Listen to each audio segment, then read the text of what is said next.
자, 안녕하세요. 북소형 카페 여러분. 자, 오늘은 이제 그 3차 책을 읽어주는 남자 이제 그 강독을 이제 시작하겠습니다. 자, 저번 시간에 이어서 이제 82페이지, 남색 책 82페이지 보세요. 자, 여기 이제 두 번째 쟁점을 이제 좀 얘기하죠. 거기에 이제 그 두 번째 쟁점은 역사의 가학성과 문학성 관련된 것인데, 그 역사의 정체성을 가학이냐, 아니면 문학이냐, 그걸 가지고 얘기를 하는 거죠. 그래서 이제 그 19세기 때 이제 그 난케삭이나 그다음 그 전에 이제 그 역사는 되게 문학성을 강조했어요. 그러다가 이제 신사학 계열에서 이제 뭐냐면 사회학을 도입하면서 가학성 같은 걸 강조하기 시작하죠. 그래서 이제 프랑스 아날학파나 신역사주의가 등장하면서 프랑스 아날학파나 이런 것도 이제 하고 그 다음에 이제 그 나중에 이제 20세기 후반에 그 신역사주의라는 것들이 등장을 해요. 그래서 역사의 문학성을 강조하는 또 내러티브를 강조하는 이런 것들이 흐름이 있다. 그러면 이제 구체적인 내용을 좀 보세요.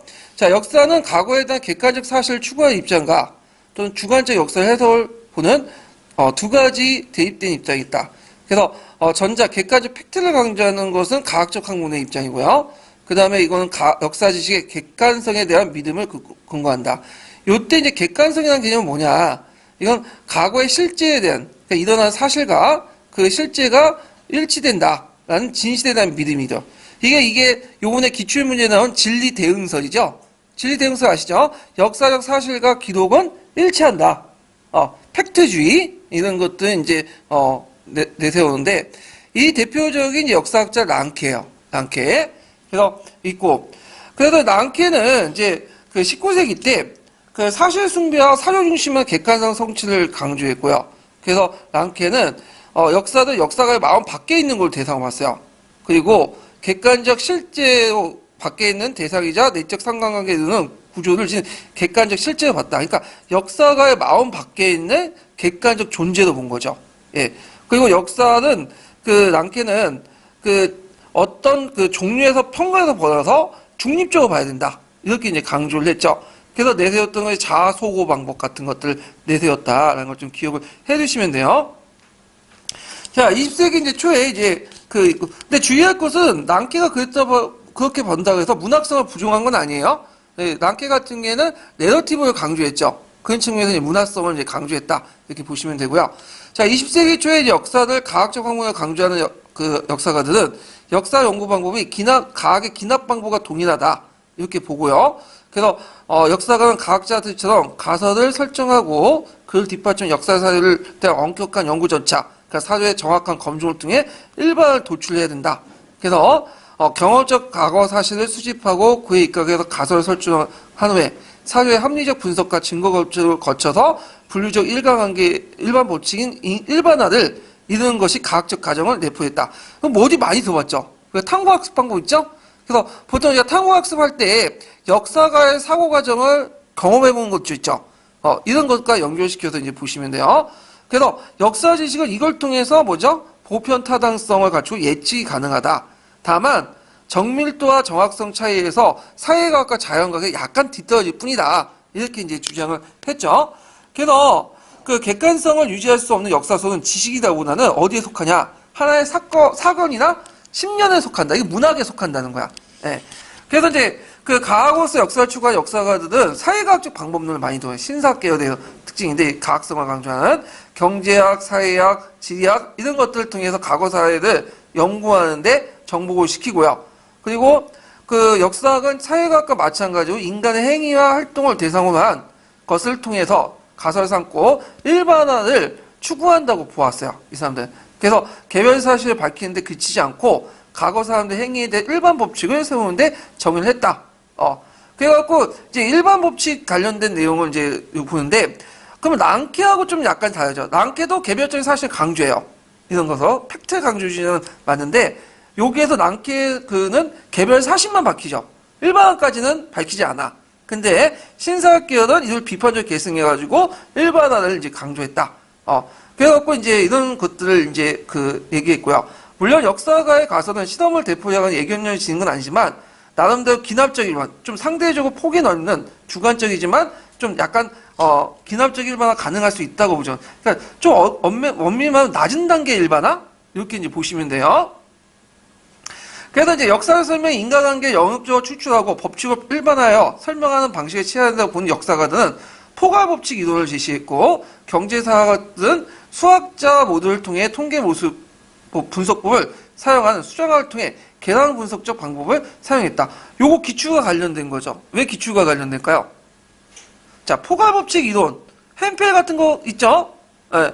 그래서 이제 포괄법칙은 나중에 설명하겠지만, 햄펠이 이제 기납적, 법칙적 설명하고, 영역적 법칙적 설명 있죠? 기납적 항력적 설명과, 영역적 법칙적 설명, 그 다음에 또 하나가, 발생적 설명 있죠? 세 개를 붙여서 이제 얘가 포괄법칙이라고 했어요. 예. 그런데 이제, 했는데, 요거 엄밀한 햄펠 역사가는 아니에요. 이게 좀 약간 잘못됐긴 했는데, 일단, 이 포괄법칙 논자들도 결국에는 역사에 뭘 믿어요? 객관성을 믿죠.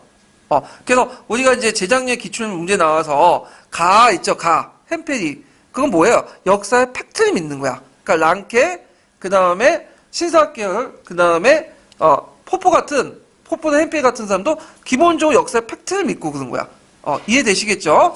자, 그 다음에 한편으로는 또 하나의 이야기 예술에 가깝다 해서 문학성을 강조하는 부분이 있죠. 그래서 이제 있고, 내러티브를 강조하는 건데, 자, 그래서 이제 그 문학을 강조하는 부분이 이제 뒤에 있어요. 세 번째 단락. 역사의 발전은 단일하지 않고 복수적이며 집단적 인간의 단일한 법칙에 규명될 수 있는 게 아니라 복합적 상호 요인이 됐다. 그래서 이런 측면에서 내러티브의 인가성 자체가 뭐예요? 다요인이지? 이런 것들을 좀 기억을 해두시면 되고, 그래서 역사의 문학성을 강조한 역사가들은 과학을 인과법칙적인 어떤 축출을 하는 일이지만 역사는 상상력과 직관을 통해 역사를 이해하는 거다. 그렇기 때문에 주관적, 도덕적, 윤리적 판단도 포함되어 있다. 이렇게 보시면 되죠. 그래서 이건 당연할 수밖에 없어. 우리가 팩트만 강조한다 해서 판단을 못하는 건 아니죠. 그래서 1980년대 민주화운동, 강주 민주화운동을 학살한 전두환 씨를 판단을 해야지. 그때 도덕적 판단을 할 수밖에 없는 거잖아요. 예, 그런 거가 연결시켜서 보시면 돼요. 그래서 역사서술이라는 것은 개념화, 일반화를 목표로 하는 게 아니야. 특정 개별적인 사실을 구체적으로 재현시키면서 재현시킬 때 과학적 성격을 띌 수 없고 어디가 이제 문학적 성격을 띌 수밖에 없다. 이렇게 이제 하죠. 그리고 사회과학과 역사학이 추구하는 목적이 다르죠. 사회과학은 일반화, 추상적, 법칙성을 추구한 바에 대해서 역사학은 특수성, 구체성, 개성적, 이례적인 것들을 추구한다. 그리고 역사가는 역사적 행위자의 가치, 태도, 신념, 동기를 관심을 쏟는다. 그래서 이 때문에 같은 개념이라도 역사학에서는 시대에 따라 속성이 달라지는데 사회계는 다른 의미로 사용되기 때문이다. 이렇게 등등 있는데 그래서 이런 측면에서 이제 역사학과 사회과학이 추구하는 방향이 다르고요. 그리고 똑같은 개념이라도 역사학을 사용하는 개념과 그다음 사회과학의 개념은 의미가 다를 수 있다는 거예요. 네, 그런 것들 좀 기억을 해두시면 될 것 같아요. 자, 그 다음에 과거 사실들은 역사가에 의해 선별된 역사 사실 지위를 격상된다. 그래서 모든 우리가 사실들 다 다른 건 아니죠. 요때 사실은 뭐예요? 역사 일사자죠. 역사 사실이죠. 일사자가 아니라. 그래서 우리가 생각한 여러 가지 제사건 중에 뽑아내서 그걸 의미를 부여할 때 우리는 이걸 역사적 타자를 붙여서 사실이라고 하죠. 그래서 역사가는 단순한 사실 발견자가 아니라 그 사실을 선별하고 거기에 의미를 부여하는 의미의 탐구자다. 그래서 있고, 근데 역사가는 연구 대상을 직접 관찰할 수도 없고 사료의 매개를 통해서 과거에 짐작할 수 있다. 왜냐하면 역사가는 거기에 이제 시공간에 떨어져 있기 때문에 그런 거죠. 그래서 그걸 통해서 이제 짐작할 수 있는 거고, 실제로 이 과거의 객관적인 인식은 불가능하다. 그래서 왜냐하면 사료 자체가 불완전하고 그 사료를 다 읽을 수도 없고, 그 다음에 또 역사가는 장소, 시대의 환경에 좌우되는 존재이기 때문에 이 선입견의 영향을 받기 때문에 역사의 객관성 확보하기 어렵다. 그래서 역사가는 과거의 사건을 부분적으로 설명할 수 있을 뿐 미래를 예측하지 못한다. 이렇게 이제 보고 있는 거죠. 자, 그래서 역사적 인식의 주관적인 어떤 개입될 수 없었던 문제는 근본적 인식 대상, 과거와 인식 주체 사이에 있을 수 있는 대응이 불완전하기 때문이다. 자, 여기에서 이제 이번에 기출문제, 재작년 기출문제 나왔어. 이걸 진리 대응설이라고 하죠. 진리대응사 보시죠. 진리대응사가 뭐냐면 자 인식대상의 과거와 그다음 인식주체 그 사실 그러니까 인식되는 과거를 인식주체가 이제 기록을 할 때 정확히 기록을 하냐면 인식 그 진리 대응설이 되는 거고요. 기록하지 못한다면 진리 대응설 부정하는 거죠. 여긴 진리 대응설 인정하는 거야, 부정하는 거야. 부정하는 거죠. 예. 이렇게 이제 보시면 되고 그 앞에 가학성을 추구하는 거는 진리 대응설 인정하는 거죠. 예. 그래서 랑케부터 시작해서 신사학계열 그다음에 이제 우리가 생각하는 포포의 나 햄펜의 어떤 포괄 법칙 이론까지 여기에 있고요. 여기에서 진리 대응설을 인정하지 않는 것들은 문학성을 강조하는 대표적인 케이스가 여기에서는 뭘까요? 포스트 모더니즘이죠. 하이트나 뭐 그런 사람들 견해들이죠. 자, 역사가는 과거를 전체적으로 그리고 전부 인식하지 못한 한계를 갖고 있고 또한 역사가는 자신의 관점이 현재의 위치와 밀접한 연관을 갖고 있기 때문에 사라진 과거와 역사가 서 있는 현재 사이에 상호작용의 문제점이 나타난다. 그래서 자기의 현재의 입장에 따라서 역사적 사실을 파악하기 때문에 그 역사가들이 안 맞는 그 과거들은 없어질 수 있다는 거죠. 예, 그거는 또 이제 나중에 설명할 중요성의 원리 중에 현재주의에 입각해요. 현재주의. 예, 이런 것도 이제 연결시켜서 보시면 되고.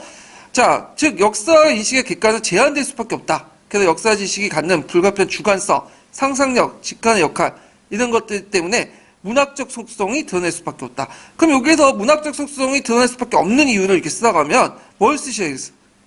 역사 지식의 불가피성, 주관성, 상상력, 직관의 역할, 윤리적 규범 지키는 이런 것들 쓰시면 되겠죠. 예. 자, 그 다음에 또 역사학이 추구하는 목표가 달라요. 사회과학과 다른데 역사학은 인간행위의 특수성, 개별적 역사행위의 이해를 목표하는 데 반해서 이 사회과학은 그 어떤 인간 행동의 유사성, 일반성의 법칙을 이제 가지고 있고, 그 다음에 과학적 가설과 역사가 그 기본적인 전제 조건이 다르죠. 자, 과학적 가설은 경험적, 기납적 검증을 통해 궁극적 법칙, 그러니까 파라다임에서 수입하는 데 있고, 근데 역사적 가시는 단지 이해하고 설명하기 편의적인 거예요. 그 엄격성이 그래서 사회과학 같은 경우는 가설 증명에서 어떤 통계적 수학적 방법을 받는데요. 역사는 그 가설은 사실 검증이 일반하지만 과학처럼 모두 예외 없이 일치하는 건 아니에요. 그리고 새로운 증거가 등장하면 그 가설 동안 어떻게 돼요? 계속 바뀌어. 그래서 이제 이걸 이제 뭐라고 하냐면 해석학에서는 뭐냐면 순환적 이해라고 하거든요. 그러니까 어떤 가설은 진리의 어떤 검증 수단이 아니라 이해 도구에 불과한 거야. 그래서 예를 들어갖고 이제 역사학에서 뭐 조선 시대를 뭐 양반 사회로 규정을 지었어. 그래서 가설 세워놓고 관련된 그 사료들 검증을 해봤는데 이 양반 사회만 있는 게 아니야. 양반 엄격한 신분 사회도 있지만 뭐 다양한 어떤 신분들이 활동을 했고 그들이 비중이 높았고 그 다음에 신분 간의 이동을 많았다. 그럼 가설 수정할 수 있죠. 양반 사회가 아니라 다양한 어떤 계층들이 서로 이동하는 사회였다. 또 수정할 수 있죠. 그 다음에 또 들어가서 역사적 맥락 또 구성하면 또 다른 식으로 이렇게 가설이 나오고. 그러니까 사회과학처럼 가설 딱 있고 이렇게 진리하고 가정하고 이렇게 나가는 게 아니라 일종의 뭐야? 관점이에요. 일종의 가설은. 네. 그래서 이제 역사적 가설하고 과학적 가설은 좀 다른 거다. 예. 그 다음에 이야기 기술 방식도 다르죠. 역사는 이야기체의 서술을 하죠. 이렇고 저렇고. 근데 사회과학 분석적 이론적 방식이야. 분석적 이론적 방식은 뭐냐면 큰 덩어리를 나눠서 연결시키는 거야. 그래서 예를 들어 프랑스 대혁명이나 큰 사건이 있죠. 그 사건을 첫 번째 경제적인 원인이 어떻고 정치적 원인이 어떻고 이런 식으로 쭉쭉 해갖고 이렇게 나눠가지고 설명하는 방식이 분석적 이론적 방식이다. 이렇게 이제 보시면 돼요. 그러니까 여기에서 문학성을 설명하면서 뭐와 뭐의 차이점을 지금 계속 언급하고 있죠. 사회과학하고 그 다음에 역사학의 차이점을. 그럼 시험 문제 나오면 이렇게 나올 수 있지. 그러니까 예를 들어갖고 이제 그 사회과학에서 이제 추구하는 목적이 뭐냐, 역사학에 추구하는 목적 차이점을 쓰라고 나올 수도 있고, 그 다음에 과학적 가설과 역사적 가설의 전제와 기능을 물어볼 수 있죠. 과학적 가설은 경험적이고 기납적인 검증을 하지만 역사적 가설은 단지 이해와 설명을 돕기 위한 편의적인 성격을 갖고 있다. 이렇게 나올 수 있잖아요. 예. 그래서 이제 이런 것들 이제 보시면 돼요. 자, 그 다음에 최근에 들어와서 이제 절충론이 나와. 절충론은 뭐냐면 가학성과 예술성을 상호 보완적으로 이렇게 보는 거예요. 그래서 이제 그 절충론이 뭐냐면 일단은 역사가는 자기 나름의 관점을 따라서 역사를 보지만 그 방법론식 때는 사회 엄밀한 검토를 하죠. 예. 그래서 이제 객관적 그 고찰을 추구하고요. 그래서 역사 연구 및 서술의 절차는 객관성과 정확성을 유지하고 분석과 해석 단계 논리적 사고와 함께 직관적 통찰력을 발휘해야 된다. 그래서 이제 있지만 역사가의 가설에 지는 증명보다는, 그러니까 증명이라는 건 뭐예요? 가설에 맞는 것들을 검증하는 건데 이건 사회과학적 방법이냐. 근데 이 역사에서는 논리적이고 그러니까 논리적 사고와 직관적 통찰을 발휘하지만 역사의 가설지는 증명하고나는 좀 개연성 있는 걸 봐야 돼요. 이게 종합이라는 건 높은 개연성 있는 거야. 개연성이 뭐야? 있을 법한 사건들, 그러니까 그럴듯한 어떤 사건들 이렇게 얘기하죠. 그래서 좀 더 지향하면 역사 사건의 유사성을 인정하지만 그 동일성을 인정하지 않는, 유사성은 인정할 수밖에 없죠. 근데 꼭 똑같은 사건들이 일어나진 않아. 그러니까 우리가 쉽게 말하면 하나하나 검증하는 것보다는 전체적 개요적 판단하면서 큰 그림을 그리면서 판단을 해야 된다는 거예요. 역사에서는 맥락적 파악이 필요하다. 이렇게 이제 보시면 되겠죠. 그러면 역사는 가학적 속성과 문학적 속성이 같이 있다고 보시면 돼요. 이 절충론에서는. 그래서 이제 역사의 가학적 속성과 문학적 속성은 역사학습의 내용과 방법에도 중요한 의미가 있다. 그래서 역사학습은 역사 탐구 능력과 함께 직관적 상상력과 통찰력을 갖고 있는데, 자, 여기에서 이제 역사적 탐구 능력은 어디야? 가학적 사고 방식이죠. 논리적 사고와 연결되고, 여기에서 이제 직관적 통찰력이라는 건 뭐죠? 상상력이라는 거는 문학성과 연결되죠. 예. 그래서 이제 이렇게 추구한다.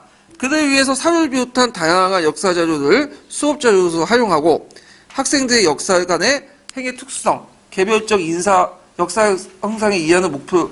잠깐만요. 제가 거꾸로 읽었네. 네. 역사를 유의하면서 역사적 행위의 가치, 태도, 신념, 동기를 관심을 쏟는 데 있다. 이 때문에 같은 개념. 잠깐만요. 죄송해요. 제가 이걸 누르면서 뒤에 걸 계속 읽었어. 제가 다시 읽을게요. 예. 그래서 역사학습은 역사 탐구 능력과 직관적 상상의 통찰력을 기르는데 추구하는데, 그를 위해서는 사료를 비롯한 다양한 역사 자료를 수업자로 활용하고 학생들은 역사적 탐구 해석을 돕는다. 그래서 학생들은 자료의 특성에 따라 적절한 사고와 능력을 발휘하여 분석과 판단을 하며 자신의 관점에 따라 의미를 부여 역사적 해석을 하고 이야기 짓기를 시도한다. 즉 역사는 가학이다. 뭐냐면 문학이다. 그래서 이때 이제 사료를 탐구 해석할 때는 가학적 방법, 그 다음에 거기에 의미를 부여하고 그 다음에 이야기를 지어내는 거는 뭐예요? 문학적 방법이죠. 이렇게 구분해 보시면 되고요. 그래서 역사교실은 그 역사를 통해 가학적 탐구 능력과 함께 문학적 상상을 발휘하여 과거 사람들의 삶에 대한 이야기를 구성해 바람직한 학습 목표다. 절충론이에요. 예. 그래서 이런 내용들 좀 보시면 돼요. 그래서 가학적 탐구 능력은 사료 분석과 가설 설정, 문화적 상상력은 상상적 글쓰기와 이런 것들을 통해서 이제 뭐냐면 같이 해야 된다 하는 게 절충론인데, 이렇게 이제 시험 문제에 나올 때 이제 대충 나올 수 있는 방향을 알 수 있겠죠. 예. 근데 이게 제가 이제 문제를 여기 만들어야 되는데 형성평가에 이게 문제가 없거든요. 예. 그래서 제가 요번 연도에 이제 제가 서포트를 오길 해요. 홍보를 말씀드리자면 오신 분들은 제가 문제를 계속 만들어 드릴게요. 예. 그래서 아마 다음 주에 이 문제가 나올 거야. 오신 분들은 이제 제가 하는데 자주 오세요. 직감 오시는 게 좋아. 예. 자, 그 다음에 역사가와 역사 의식을 볼게요. 자, 역사가는 과거에 대한 의문을 갖고 이제 세 번째 쟁점이에요. 문제를 제기하는 사람인데, 역사의 본질과 역사 방법에 따라 사고와 성찰을 거듭하고 과거 사료 속의 허위와 진실을 가려내기 위한 탐구한다. 이때 필요한 게 이제 역사 의식이에요. 자, 역사 의식을 뭐라고 정의할 수는 없어. 왜냐면 여기에서 이제 정의한 것은 이제 뭐냐면 이렇다는 것이지 실제로 딱 명확하게 정의한 부분은 아니거든요. 그래서 여기에서 이제 정의한 내용은 뭐냐면 한 두세 가지가 있는데, 첫 번째는 과거 사건이나 현상의 구조 변화를 역사 흐름 속에 보는 관점을 말해요. 그래서 이 과거 사건이 어떻게 일어나고 이런 구조 변화가 어떻게 일어나는 것을 아는 거야. 이런 것들 이제 역사 의식이라고 이제 하고, 그래서 이제 예를 들어 갖고 이제 지금은 뭐 역사라고 하긴 그렇지만 지금 뭐 저출산 이렇게 하잖아요. 저출산이 왜 일어났냐? 그거 왜 일어나냐면 비정규직으로 양성하고 그 다음에 삶의 질이 떨어지니까 애 안 낳으려고 한다. 이런 것들을 아는 것도 역사의식이라고 볼 수 있어요. 예. 그 다음에 또 두 번째 달라고 넘어가요. 또한 역사의식은, 두 번째 의견인데, 역사 속에 자신의 위치를 아는 거야. 자아의식이며 역사성에 대한 의식이죠. 자, 예를 들어갖고, 내가 일제강점기 때 살았어. 일제 강점기 때 살면 내가 이제 이 시민 통치 시기에서 내가 어떻게 투쟁을 해야 되겠죠. 그 다음에 내가 또 뭐냐면 그냥 비굴하게 살겠다. 그것도 뭐가 되는 거야? 역사 의식이야. 그냥 부정적이지만 나름대로 또 역사 의식 가질 수 있는 거죠. 자, 그래서 이제 이런 것도 역사 의식이에요. 그 다음에 뒤에 넘어가서 그래서 이제 역사 의식이라는 것은 항상 뭐냐면 그게 되게 주관적이고 이런 것도 이제 있다는 것 좀 기억을 해두시고요. 자, 그러면 이제 잠깐만. 이게 왜 갑자기 넘어가나? 잠깐. 지금 몇 페이지죠? 86페이지. 예? 86페이지. 86페이지요? 아니, 이게, 회도 보니까 갑자기 넘어가, 잘못 건드려도. 예. 예. 자, 그래서 뒤에 넘어가서 이제, 그러면 역사의식은 이제 뭐냐? 뒤에 넘어가서요. 그 역사의식을 통해서 우리는 이제 과거의 현재 상황에 있는 과정을 성찰하게 되고, 미래를 이제 생각을 하게 되는데, 이를 통해서 이제 과거는 죽은 과거가 아니라, 우리 역사 속에 살아있는 삶의 결과, 이해한다. 삶의 현재 상황과 거부된다. 여기 이 내용이 있어요. 그래서 역사의식의 정의를 지금 거의 뭐냐면, 세 가지 의견을 볼 수 있어요. 과거 사건이나 현상의 구조 변화를 이해하고, 그 다음에 역사 흐름 속에서 자신의 위치를 깨닫는 자아의식이면서, 또는,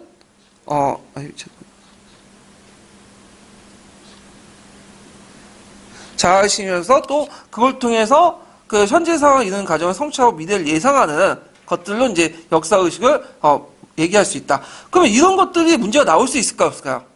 안 나오죠. 예. 이런 것들은 이런 게 있구나 하고 넘어가야지. 이거 애우면 안 돼. 왜냐면, 역사의식이나 이런 것들은 지금까지 논쟁을 하고 있어. 예. 그럼 역사의식을 통해서 뭘 할 수 있냐? 현실과 끊임없이 과거의 사료를 통해서 현실과 끊임없이 대화함으로써, 뭐냐면 역사의 현재적 이해를 돕는다라는 거죠. 예. 그래서 이제 이게 두 번째 내용이에요. 그래서 두 번째 내용은 현재적 이해와 관련돼 있죠. 그래서 역사에서는 죽은 자에 대한 연구와 살아있는 자에 대한 연구가 연결되고 역사가 현재에 대한 갖고 있는 지식은 과거에 대한 그에 의해 직접적인 관계를 가지게 된다. 그래서 현재의 어떤 것과 관련돼 있다. 이런 것들은 이제 누가 강조하냐면 간연론자들의 관심이 있어요. 예. 그래서 이렇게 있고 자, 그래서 이제 쭉 넘어와서 마지막 부분에 보면 역사는 궁극적인 인간의 현재를 설명하는 목적을 한다. 그러므로 역사의 현실적 감각이나 현실에 대한 역사 통찰은 매우 중요하다. 그래서 현재의 과제를 해결하고 대응하는 데 유용하며 그 다음에 이제 역사가는 과거 사실의 사건이 현재에 갖는 연관성 의미를 규명하고 이걸 통해서 그 관련성을 통해 살아있는 지식을 활용할 수 있다. 뭐 등등인데 요런 거는 이런 게 있구나 하고 넘어가시면 돼요. 이런 것들은 뭐 시험 문제 나오기 그러니까 쭉쭉 넘어가서 이제 뭘 보시냐면 88페이지에 이제 쭉 보면,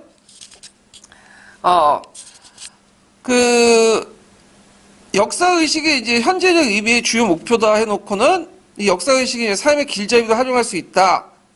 했잖아요. 자, 근데 여기에도 이제 그러나부터 좀 보기도 하죠. 그러나.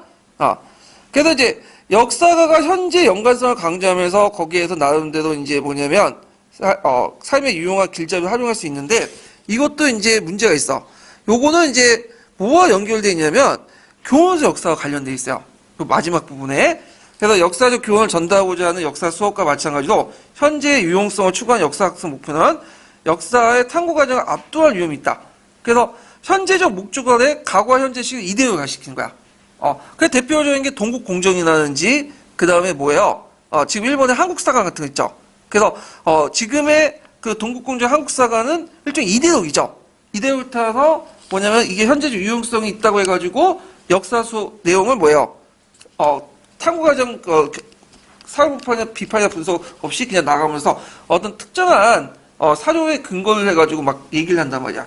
그래서 이제 이런 문제점이 있고 그래서 이제 역사교육 현재 두 번째는 역사의 사실을 목적론이나 필연적 입장에 따라 해석하고 학습을 하는 우를 범해서는 안 된다. 그래서 이제 이런 내용들 이제 그걸 이제 주의하기 위해서 이런 것들을 이제 주의해야 된다.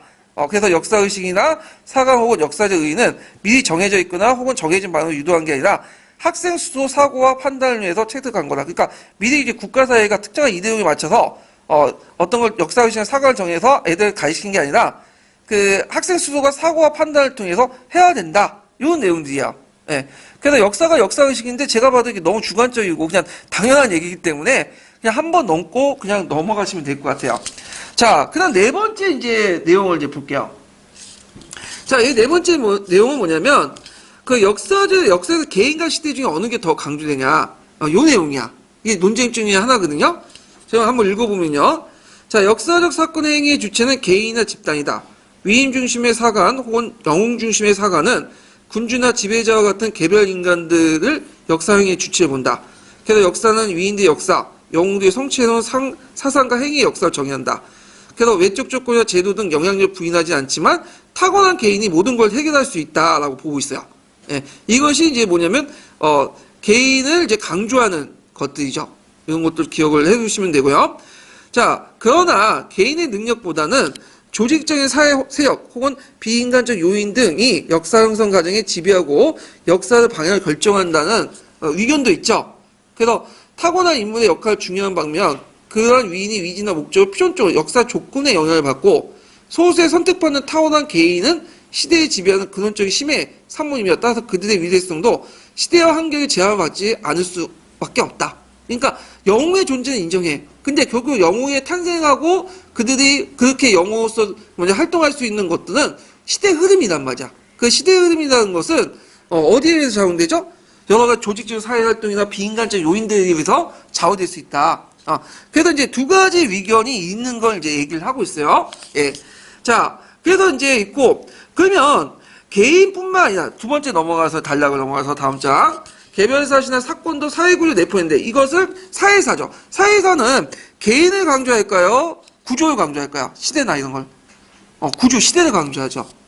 그래서 사회사는 개인이나 영웅이 아니라 집단이나 대중의 역할을 강조해요. 전체적 흐름이니까. 그리고 이 심층적 구조를 강조하죠. 그러면 대표적인 사람이 누굴까요? 마르크스죠. 그래서 마르크스는 이 시대사를 강조한다. 이렇게 보시면 되죠. 그래서 마르크스는 역사 과정에 대한 인간의 행위의 주체성을 인정하지만 역사가 사회경제 물질적 이유에 필연적으로 지배받는다고 생각해요. 그래서 이제 이렇게 있고, 그리고 따라서 역사적 위인도 사회 필요에 따라서 파생된 불가피하고 필연적인 대응의 결과로 이제 보고 있죠. 그러니까 뛰어난 인물이라는 것도 사회적 구조 속에서 어떤 흐름 속에서 선택되는 거야. 그래서 그 사회와 구조가 없으면 그 인물은 나타날 수가 없는 거죠. 예를 들어 나폴레옹이라는 사람 있죠. 나폴레옹 상당히 뛰어나죠. 근데 나폴레옹이 뭐냐면 프랑스 대혁명이 없었다면 어떻게 될까요? 나폴레옹 존재하지 않았죠. 이런 것들이죠. 예. 그 다음에 이순신이라는 존재 뛰어나죠. 근데 이순신이 연승할 수 있었던 거는 뭘까요? 판옥선이라는 어떤 해군이 있었고, 군함이 있었고, 그 다음에 강력한 한포, 이런 것도 있었기 때문에 가능한 거지. 그런 것도 없었으면 이순신이 역전의 명장이 될 수가 없었죠. 예, 이런 것들이 구조와 관련된 거죠.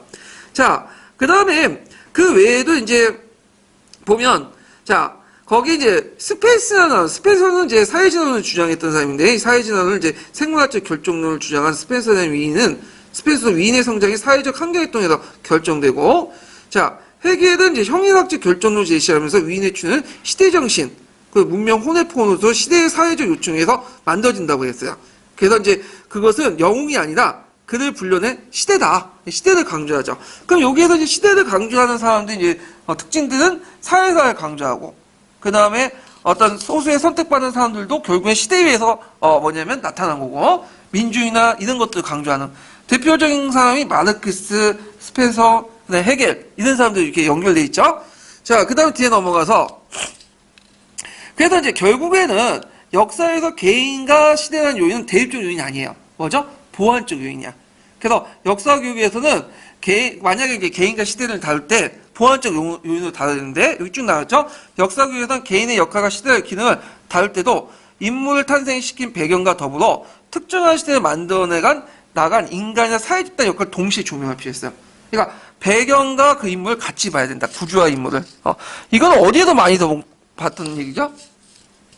역할극 있죠? 아니, 인물학습. 인물학습 볼 때 뭐와 뭐를 보죠? 개인의 성향과 함께 그가 처해져 있는 조건이나 배경도 같이 본다. 이렇게 이제 보시면 되겠죠? 그래서 요거는 인물학습과 또 연결돼. 그 뒷부분은. 그래서 흔히 인물학습에서는 위인의 영웅뿐만 아니라 사회 피지배층의 다양한 과거 인물들을 역사의 이해의 대상을 삼는데 개인의 의도와 판단 및 행위 결정은 그가 속해 살았던 시대 상황과 관련 속에 고쳐야 된다.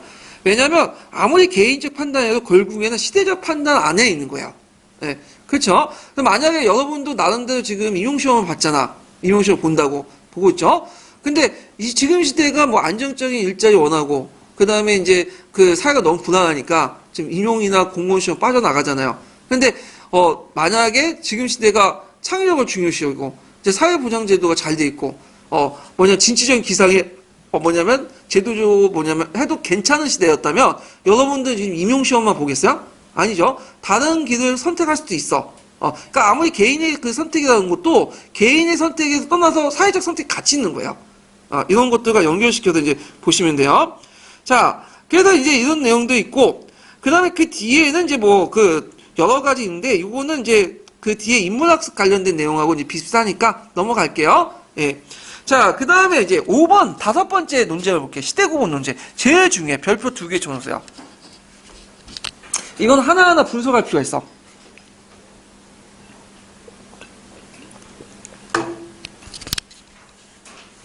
자, 시대 구분을 할 때 왜 하냐? 일단 시대 구분을 하기 위해서는 역사를 보다 좀 손쉽게 이해하기 위해서 이제 시대 구분을 하는데, 시대 구분이라는 거 여러분들 아시죠? 이걸 뭐예요? 고대, 중세, 근세, 근대, 현대. 이렇게 5분법을 나누거나 3분법을 또 나누죠. 고대, 중세, 근대 이렇게. 그래서 여러 가지 이제 사실을 이렇게 5가지, 3-4가지 개념으로 묶어내는 거야. 그래서 그 시대의 의미를 부여하는 거죠. 예, 이게 이제 시대 구분이라고 하는데, 이 시대 구분을 하기 위해서는 우리가 시간 개념을 알아야 돼요. 시간 개념. 예. 우리가 역사적 시간 개념을 어떻게 이걸 알아야 되는데, 그래서 우리는 시간의 연속, 변화를 통해 역사를 인식을 하게 되는데, 자, 그래서 이제 시간 개념 없이는 사건의 전후 관계도 알 수 없고, 한 시기의 특징과 정신에 다른 시기에 파악할 수 없다. 그래서 이제 시간 개념을 알아야 된다는 거죠. 그러면 이 시간 개념을 위해서 쭉 이렇게 이제 내용이 있어요. 그러면 그 밑에 이제 보면, 그러면 시대 구분을 왜 해야 되냐? 시간을 구분하고 각 시대별로 분류하고 역사를 쓰는 것을 역사를 쉽게 파악하고 책을 이해하게 하기 위해서. 이게 뭐예요? 시대 구분을 한 이유죠. 만약에 시대 구분을 왜 해야 되냐면 이걸 써야 돼. 시간을 구분하고 각 시대별로 분류하여 역사를 쓰는 것은 역사를 쉽게 파악하고 책을 이해하게 합니다. 이게 시대 구분에 관련된 이유죠. 그러면 여기에서 시대 구분은 와는 시간 개념에 관련된 시대 구분을 어떻게 하냐? 자, 그러면 시대 또는 주제에 따라 구분할 수 있는데 시대 구분은 역사적 시간적 변화에 따라 분류하고 이해한. 그러면 역사적 시간의 본질의 특징이 뭐냐? 이게 중요하죠.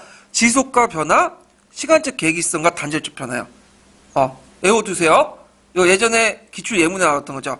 지속과 변화, 시대 구분과 시간적 계기의 단절적 변화. 이게 무슨 말이냐? 이거 좀 설명할 필요가 있는데.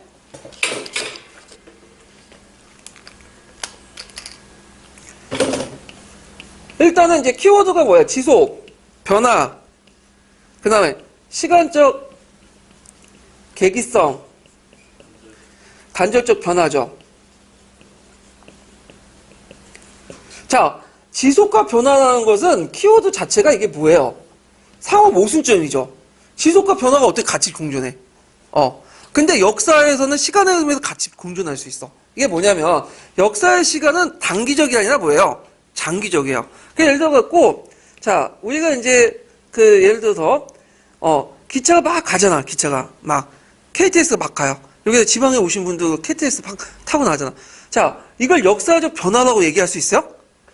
시간의 변화 못 얘기하죠? 왜냐면 이건 뭐가 빠졌어? 지속성이 없어. 지속성. 네, 이거는. 그 다음에 이제 엘리베이터 타면 막 1층에서 2층까지 막 올라가잖아. 그쵸? 이걸 역사의 변화라고 말할 수 있어요? 아니죠. 지속성이 없어. 예. 그래서 어떤 시대의 격을 가려면 지속성이 있어야 돼. 지속성. 그러니까 어느 정도 모양이 어떤 형태가 어느 지속이 돼야 돼. 그렇지만 그 지속 안에서도 장기적인 관점 볼 때 조그만 변화가 나타나기 시작한 거야. 그래서 이런 지속적인 변화 안에서도 이런 조그만 변화들이 조금씩 누적돼서 어느 순간 시간적 계기성, 그러니까 시간적 어떤 계기를 마련해서 양적인 변화가 질주고 한 단계 도약을 하죠. 그러면서 그 시대와 또 다른 시대가 나타나기 시작한 거예요. 이걸 단절적 변화라고 해요. 그럼 이걸 예를 들면, 자, 그 전에 고조라는 사회가 있었죠. 그럼 고조사회 나름대로 정체성이 있죠. 어느 정체성이 있고 지속성이 있잖아. 고조사회는 이렇다. 근데 고조사회가 한 가지 모습만 있어요? 그게 아니죠. 그 안에서도 뭐죠? 500년 동안 조금씩 변화가 누적이 되죠. 변화가 일어나. 그러면 어느 순간에 이 변화가 양적인 변화가 뭐예요? 질적인 변화 전환이 되죠. 그 계기성이 있는데 보통 이 계기를 이제 위화도 해군이라 잡다고 해요. 그 위화도 해군 이후에 조선이나 왕조는 고조 왕조가 뭐예요? 단절적으로 변화하면서 또 새로운 시대 격을 갖고 있죠. 시대 변화를 이해되시겠죠? 그래서 지속 변화, 시간적 계기, 단절적 변화 이렇게 보시면 돼요. 예. 그래서 이렇게 이제 보시면 되고 물론 조선 왕조, 고조 왕조 얘기했지만 고조는 중세, 조선은 근세 이렇게 해석하셔야 되겠죠? 예. 그래서 이렇게 해서 이제 시대 구분은 역사적, 시간적 변화에 따라 분류하고 이해하는 방법인데 아까 지속 변화, 그 다음에 시간적 계기성과 단절적 변화는 인식의 소산이다. 뭐 되게 어렵게 말하는데 쉬운 거예요. 예. 그리고 그 내용과 관련돼 갖고 이제 검은책에 그 부분들이 좀 있어요. 그래서 검은책 내용도 좀 나중에 참조를 해주시고요. 자세한 내용은. 자, 그 다음에 제가 문 좀 열어놓을게요. 더우니까.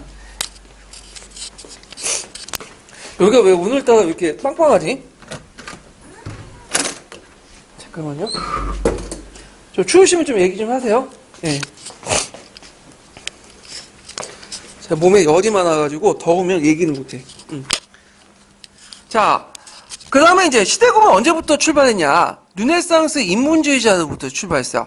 그래서 역사의 시대구분을 대표적인 사례는 고대, 중세, 근대 3분법인데 르네상스 인문주의자로부터 시작했고 자신의 시대를 뭐라고 했냐면 새로운 시대라고 했어. 근대. 그래서 중세와 다른 시대적 단절을 강조했죠. 그래서 그 당시 이제 그리스 로마 시대 고전 문화, 고대를 강조했죠. 그러면서 그 그리스 로마 고전 문화를 다시 부활하는 근대를 이제 자기 시대로 의미를 부여했고 앞에 있는 중세보다 더 우리 시대가 우월하다고 봤죠. 그래서 중세를 뭐라고 하냐면 야망과 암흑에 지배하는 시대 이렇게 본 거야. 그러니까 중세를 되게 비관적으로 본 거죠. 그래서 고대 문화가 중세에 이어진 연속성을 부인하고 어디로 연결됐어요? 곧바로 근대로 넘어가 르네상스 시대도 봤고 중세를 고립된 시대도 봤죠. 그래서 그 새로운 시대는 중세와 전혀 관계가 없고요. 오히려 그걸 뛰어넘는 고대와 직접적 연결한 시대를 봤다. 자, 이런 그 르네상스 시대 인문주의 중세관이 그 후에도 계속 지속이 돼요. 이런 것들이 이제 좀 보시면 되고 그 후에 계몽사상 역사가에도 영향을 미친다 하는 거죠. 자, 근데 이에 대해서 그 반대하는 견해도 이제 등장해요. 이 사람이 누구냐? 낭만주의 역사가들이야. 낭만주의 역사가들은 뭘 강조하죠? 계몽주의 이성을 강조하죠. 낭만주의 뭘 강조해요? 감성을 강조하죠. 감정. 그래서 중세를 그 근대 이성적인 세계관과 다른 감정적인 세계를 봤어요. 그래서 이제 중세를 낙후한 세계가 아니라 근대와 동등한 뭐죠? 시대로 본 거야. 그래서 중세 특유한 시대적 특징을 강조하고 하는데 어떻게든 보든 간에 이 고대, 중세, 근대법의 삼부법이 확고해져. 내용만 잘 프레임은 그대로니까. 예. 자, 그 다음에 이제 르네상스 이렇게 있고 그 다음에 뒤에 넘어가서 이제 르네상스 시대의 평가도 이제 엇갈린데 그러니까 르네상스 이후에 이제 근대라고 하는 얘네들이 이제 평가도 단절인데 이게 브루크하르트와 호이지겐, 루코프 같은 이제 얘기를 했어요. 그러니까 보통 브루크하르트는 많이 들어봤죠. 그래서 브루크하르트는 르네상스가 이전의 시대, 그러니까 중세를 단절하면서 르네상스를 뭐라 봤죠? 근대사의 시발점 봤죠. 이렇게 호이진 같은 사람은 르네상스 새로운 시대를 보지 않고 중세 특징의 쇠퇴한 중세 가을로 봐. 그러니까 중세 끝장을 본 거야. 이렇게 이제 보고 그러니까 르네상스인들이 그렇게 보는 시대와 자기 근대로 보는 시대와 그 뒤에 후세사가들이 르네상스를 보는 것들이 또 다르다. 이렇게 이제 보시면 될 것 같고요. 그리고 루코프라는 사람은 장기 중세론을 내세워서 르네상스 중세 문화가 활발하게 꽃폈던 시대로 봤어요. 이건 또 다른 관점이에요. 호이징하는 좀 말기도 본만에 최고 정성기도 봤고요. 예. 그리고 중세에서 꼭 르네상스만 14세기 르네상스만 있냐? 그런 건 아니죠. 카오스 왕조의 르네상스도 있고, 그 다음에 10세기 오토 대제 시대 르네상스도 있고, 최근에 부각되는 것이 12세기 르네상스라는 게 있어요. 이건 뭐 때문에 생긴 거죠? 십자가 운동 때, 중동에 이슬람의 여러 가지 과학이나 기술이나 사상들이 들어왔잖아. 그리고 그 당시 유럽 경제가 발전됐고, 이런 것들이 이제 12세기 르네상스를 꼽혔다. 그래서 15세기 르네상스, 14세기, 15세기 르네상스 특별히 의미 지닐 수 없다. 뭐 이런 견해도 있어. 그러니까 르네상스를 보는 관점, 그 당시 또 다르다. 근데 요거는 역교도 문제보다는 제 생각에는 이제 뭐와 관련되면 세계사, 서양사 관련된 부분인데 안개 두세요. 르네상스 물어볼 때 또 나올 수 있어. 예. 그래서 이렇게 이제 보시면 되고. 자, 그 다음에 20세기 들어서 역사인식의 수다로서 시대 구분의 가치를 인정하는 그 기준을 삼는 문제가, 그러니까 고대, 중세, 근대 이런 것들은 인정하더라도 그 기준이 문제가 있다라는 것도 있죠. 그래서 이제 이 시대 구분 기준을 할 때 사상적 변화를 두냐, 정치적 변화를 두냐, 문화, 경제적 변화를 두냐고 논쟁을 풀죠. 그래서 이제 그 예를 쭉 이제 설명을 하고 있어요. 그래서 고대와 중세 기준을 어떻게 볼 것이냐. 정치적 변화로 이제 그 기준을 뒀던 사람은 유럽의 중세는 어디에서 시작하죠? 게르만 민족의 침입, 로마 제국의 멸망 이렇게 이제 본 반면에 그 당시 이제 피레네 학파 같은 경우에는 로마 문화, 그러니까 그 피레네 학파는 좀 약간 특이하게 보죠. 이 사람은 이제 경제적 측면에서 봐. 그래가지고 그 프랑크 왕국의 메르베루스 왕조가 말기에 중세 시작이라고 봐요. 왜 그러냐면 이때부터 누가 들어왔다는 거야. 이슬람 세력들이 와서 지중해 장악해갖고 경제가 쇠퇴했다는 거야. 그래갖고 고대와 중세 간의 시간적 경과를 프랑크 왕국과 이슬람 세계를 찾는 거죠. 네. 그래갖고 이제 8세기 이전엔 고대 지중해 세계가 경제가 종속했으나 그 지중해 폐쇄가 되고 상업이 소멸된 지중해 경제 중단됐다 해가지고 8세기를 기준으로 봐요. 4세기를 보는 게 아니라. 그래서 이제 시대 구분에 따라서 똑같은 그 중세라도 어제 중세 기점과 사안이 다른 거죠. 이런 것들 좀 보시면 되고. 요 문제도 제가 보니까 딱 서양사 문제야. 물어볼 수 있어. 서양사 연관돼갖고. 그러나 이제 예전에 이제 3분법이었는데 최근에 와서는 또 4분법이 등장했죠. 현대. 그래서 이제 4분법이 이제 등장을 했다. 그래서 3분법 현대 추가한 4분법은 또 서양이나 다른 나라의 지역에 적용이 없다. 이게 이제 문제점이야. 이제 시대 구분의 문제점. 왜냐 시대 구분 자체가 3분법이든 4분법이든 누구의 기준이에요? 서양의 기준이죠. 서양의 기준에 따라서 어떤 다른 나라를 적용하는 거잖아요. 그래서 그리스를 고대에 시작으로 한 3분법은 유럽에서 시작하기 되기 이전부터 동아시아, 이집트, 중동의 고대에선 포괄하지 못해. 왜냐 그리스 역사보다 더 앞서 있잖아. 그건 뭐라고 불려야 돼? 그리스가 고대면 얘네들 뭐예요? 상고시대요? 그렇죠? 그래서 이제 이런 문제도 있고. 그 다음에 두 번째로는 이게 첫 번째 문제예요. 두 번째는 유럽의 중세와 유사한 특징을 지닌 시기를 다른 지역의 역사에서 찾기 어려워. 그래서 획일적 역사를 이제 초래할 수 있다는 거. 이게 쉽지 않고. 그 다음에 이제 예를 들어 갖고 이제 이런 거죠. 유럽의 중세 같은 경우에는 예를 들어서 그런 것도 있죠. 예를 들어서 지방 분권적 사회죠. 근데 우리나라에서는 지방 분권적 사회가 존재하지 않았어. 그러니까 고려시대 때, 조선시대 중세 이렇게 하지만 실제로 중앙집권적 요소가 더 강해요. 그런 것도 있다. 자, 그래서 이제 앞에 이제 예를 든 거는 이거죠. 이제 서유럽의 아닌 다른 지역에 적용하기 어렵다가 1번이고, 그 다음 그 예를 든 게 그리스 고대 시작으로 하고 3분법이라는 건 유럽사 이전에 적용하기 어렵고, 그 다음에 유럽 중세와 유럽 유사 특징까지 다른 지역 역사에 찾기 쉽다. 여기까지 끊는 거예요. 예. 그 다음 두 번째. 그러면 시대 구분의 문제점 두 번째가 뭐냐? 획일적인 역사인식을 초래할 수 있다는 거야. 자, 예를 들어 갖고 중세라고 할 때 유럽 중세 이렇게 되게 범위가 넓잖아. 뭐 4세기부터 해서 뭐 13세기 이렇게 본다면 10세기와 13세기를 동일하게 묻잖아. 거의 200년 시대를. 근데 이렇게 이게 오를 볼 수 있다는 거죠. 왜냐 그 당시 사람들은 10세기 사람들과 13세기 사람들은 거의 2, 300년 차이 나잖아요. 같은 시대를 생각할까요? 아니죠. 우리 식으로 한번 생각하면 지금 있는 시대와 그 다음에 한 300년의 저 숙종 영종조 시대 있죠? 2, 300년 전? 이 시대 같은 사람이라고 이렇게 뒤에, 천년 뒤에 사람들이 묻는다면 그 사람들 동의해요? 우리가 동의해요? 동의할 수 없죠? 자, 그래서 이런 문제점이 있고, 그 다음에 이제, 여기에서 이제, 르네상스 후모니스트는 1400년대 근대를 규정했으나, 1450년이라는 건 중세적이고, 1450년이라는 근대적 한다면, 그건 다만, 시간의 경과의 명치에 지나지 않는다. 그래갖고, 요 부분도 이제 시대 구분의 획일적인 의식에 대한 관련된 내용들 이제 쭉 얘기한 거예요. 여기까지. 그럼 세 번째를 보자. 세 번째 보면, 자, 시대 구분의 의의를 인정하지 않는 역사가들은 시기 구분을 명확하게 할 수 있을 정도의 일반적 문화적 동시성이 존재하지 않는다라는 거죠. 그래서 이제 그 역사적 개인의 사건, 상황을 판별할 수 있는 보편적 기준이 없기 때문에 각 시대에 전개된 개별 사실을 어떤 범주에 집어넣을 수 없고 설사 유형화, 일반화한다고 해도 뭐냐면 결국 만족할 수 없는 수 없다는 거야. 예를 들어 갖고 중세는 권위적이라고 하죠. 아니 조선 중세 사회가 권위적이라고 해갖고 했는데, 자 정근대란 그 중세 사회 권위적이라는데 권위적인 요소, 소통 그 요소가 중세만 있어요? 지금도 있죠. 그다음에 뭐 조선 시대는 뭐 근세라고 했고 선대 차별시킨데 얘도 그 근세는 뭐 약간 이제 불통이나 시대다 보면 근현대는 뭐 소통의 시대다. 규정할 수 없죠. 왜 규정할 수 없냐? 자, 세종대왕 시대는 오히려 소통이 잘 됐어. 근데 예전에 잃어버린 10년, 그 MB 정권과 그 박근혜, 정확히 9년이죠? 소통이 됐어요? 안 됐죠? 그러면 어느 게 더 중세고, 어느 게 근세고, 어느 게 현대예요? 그건 말이 안 되는 거지. 그러니까, 이게 일반적 문화적 동시성이 존재하지 않는다는 것은 그 시대마다 각각의 요소 다 있다는 거야. 그러니까 어떤 특징이 어떤 시대가 어떤 특징을 갖고 있다고 딱 단정 지을 수 없다. 이렇게 이제 볼 수가 있고요. 그 다음에, 단일 국가 네 번째인데, 명료한 기준에 설정하기 어렵고, 관점에 따라서 논란을 불러일으킬 수 있다. 이렇게 했거든요. 잠깐만요. 네. 얘가 배터리가 닳아가지고, 잠깐 이게 없으면 녹음이 안 돼.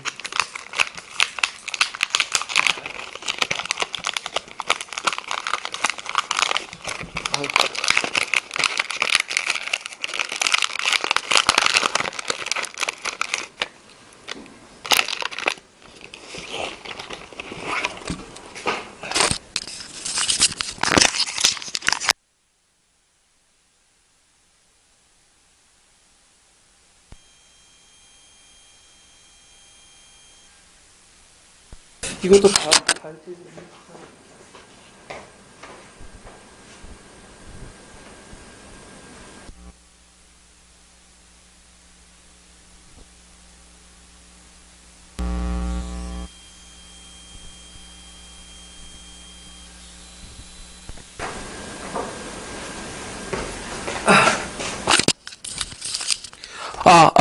네. 다시 할게요. 자, 어디까지 얘기한 거야? 네 번째. 자, 단일 국가의 역사에 대해서 명료한 기준이 설정하기 어렵고, 그 관점에도 논란을 불러일으킬 수 있다. 자, 예를 들어서 이런 게 있죠? 자, 조선이라는 사회를 어떤 사람은 중세라고 규정할 수도 있고, 그 다음에 근세라고 규정할 수 있죠. 그 다음에 또 이제 당송병론에서 입장을 볼 때, 당송시대, 당에서 송으로 넘어가는 시대를 고대도 중세로 규정하는 동경학파인 견해도 있는 반면에, 중세에서 근세로 넘어가는 경동학파의 견해도 있죠. 경동학파에. 이런 여러 가지 논쟁도 있을 수 있고요. 그 다음에 역사 발전 자체가 복수적 추상적인 시대 구분은 타당한 신비성을 부여하는 데 도저히 편견에 빠질 수 있어. 어떤 시대가 이렇다 해버리면, 어떤 사람이 이 시대에 이렇게 살았기 때문에 그렇다 얘기해버리면, 그 사람의 다양한 모습들을 볼 수가 없어요. 자, 예를 들어서, 정영이라는 사람이 이제 인물이 역사적으로 중요하다고 봐요. 그 인물이 이제 18세기 시작사상에 속한 인물이기 때문에 아니라, 그 정영 때문에 중요한 거죠. 그러니까, 왜 중요하냐면, 얘가 시작사상이고 근대적 모습이다 이렇게 딱 규정을 지으면, 정영은 그런 측면만 봐. 근데 정영은 다양한 면이 있죠. 우리가 이제 정영을 하면, 이 사람은 신분제 폐지할 거라는 어떤 근대적 모습만 딱 보는데, 실제로 정영 글을 보면, 그런 글도 있어요. 거기 이제 중인들이나 이런 사람들이 왜 양반 옷을 입고 막 그러냐. 건방지다. 우리가 생각하는 근대적 의미하고 다르거든. 근데 우리는 그런 건 잘 안 보고 항상 그 편견에 빠져서 그런 측면만 보는 거야. 근대적 측면만. 그러면 정영의 인물의 다양한 모습들을 볼 수가 없죠. 이해되시겠죠? 그 다음에 또한 고대의 어느 부분이 그 내용의 근대적일 수도 있고 현대 부분에 어떤 의미에서 고대적일 수 있다. 예. 그래서 이제 역사 발전자의 이제 어떤 특정한 시대를 똑같이 보다 이런 것들이 이제 보는 거죠. 그래서 동시에 존재할 수 있다. 이런 것들 이제 보시면 되고요. 그래서 여기까지가 이제 한 5가지 정도가 뭐냐면, 시대 구분의 문제점이죠. 그래서 이제 다시 정리해보면, 자, 첫 번째는 서유럽이 아닌 다른 지역에서 적용하기 어렵다. 그래서 이제 그 예를 든 게 이제 그리스의 고대로 보는데, 유럽 이전의 동아시아나, 그리스 이전의 오리엔트를 어떻게 설명할 것이냐. 그 다음에 유럽의 중세 시대와 유사한 특징을 찾아볼 수 없다. 이런 것들이 이제 내용이고, 두 번째는 해결적 역사 의식을 초래할 수 있다는 것이 있고, 그 다음에 이제, 세 번째는 시대 구분을 명확하게 할 수 있을 정도 일반적인 문화적 동시성이 존재하지 않는다. 그리고 네 번째는 명료한 기준을 설정하기 어렵고, 그 관점에 논란을 불러일으킬 수 있고, 그리고 복수이고 추상적이기 때문에 타당한 신비성을 부여하는 듯이 도저히 편견에 빠질 수 있어. 그래서 그 대표적인 게 이제 정형이라는 인물 예를 들 수 있고, 그 다음에 고대 어떤 부분이 근대적이고 어떤 부분이 고대적일 수 있는 거죠. 그래서 특정한 부분만 보다 보면 그 고대의 근대적 모습을 볼 수도 없고, 이 말은 거꾸로 생각하면 현대의 고대적 모습을 볼 수 없는 거죠. 예, 이렇게 이제 보시면 지금 현대에도 고대적 모습 되게 많아요. 상당히 그래서 정근대적 요소도 많고 그런 것들 이제 한 시대가 근대적 모습의 현대를 구정지면 볼 수가 없는 거죠. 예. 자, 그러면 시대 구분을 왜 하냐? 그럼 장점은 이제 문제점이 있고 그다음 장점은 그렇다면 시대 구분을 전혀 필요 없는 것이 아니다. 그러니까 앞에 한 번에 언급했지만 여기에 또 한 번에 더 언급하면 자, 역사이의 길잡이로서 호용의 가치를 갖는다. 그리고 첫 번째가 이거죠. 그래서 그 당시 있고 두 번째가 뭐냐면 다양한 개별적 역사적 사실을 구분하는 것이 구분하여 역사에 유용하고요. 그다음 세 번째로는 또 뭐냐면 역사에 대한 사고 해석에 대한 수단이 될 수 있다.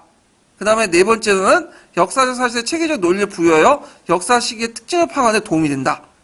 이거 외워두세요. 예. 그래서 이제 다시 얘기하면 첫 번째로는 역사의 길잡이와 호용의 가치를 가진다. 두 번째는 다양한 개별적 사실들과 역사의 범주를 묶어서 역사에 유용하다.